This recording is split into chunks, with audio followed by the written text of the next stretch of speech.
میں چاہوں گا تھوڑا سا آپ درود شریف کے فضائل و برکات پہ کچھ بتا دیں۔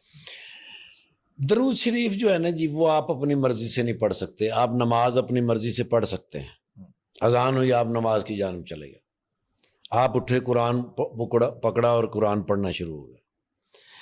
آپ ہر عبادت اپنی مرضی سے، اپنی محبت سے، اپنی اخلاص سے کر سکتے ہیں، لیکن آپ درود مبارکہ اپنی مرضی سے نہیں پڑھ سکتے جب تک توفیق نہیں ملی۔ ان اللہ، پہلے اللہ، و ملائکۃ، پھر اس کے فرشتے، پھر اللہ جس کو توفیق دے، علی النبی، پھر جس کو اللہ توفیق دے۔ ان اللہ، پہلے اللہ، پھر اس کے فرشتے، پھر اللہ جس کو توفیق دے۔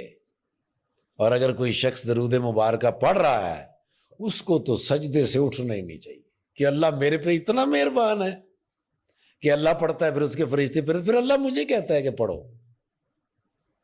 سر وہ بڑے خوش نصیب لوگ ہیں جن کے ہونٹوں پہ درود مبارکہ جاری ہوتا ہے۔ سر ہر عبادت رد ہو سکتی ہے، کہیں آپ کی بدنیتی شامل ہوئی، آپ کی دعا رد ہو گئی، آپ کی نماز رد ہو سکتی ہے، آپ کا صدقہ خیرات زکوٰۃ، آپ کا حج رد ہو سکتا ہے، آپ کا درود شریف قبول ہی کبھی بھی نہیں ہو سکتا، کیونکہ وہ تو میرے اللہ نے آپ کے دل میں ڈالا تھا۔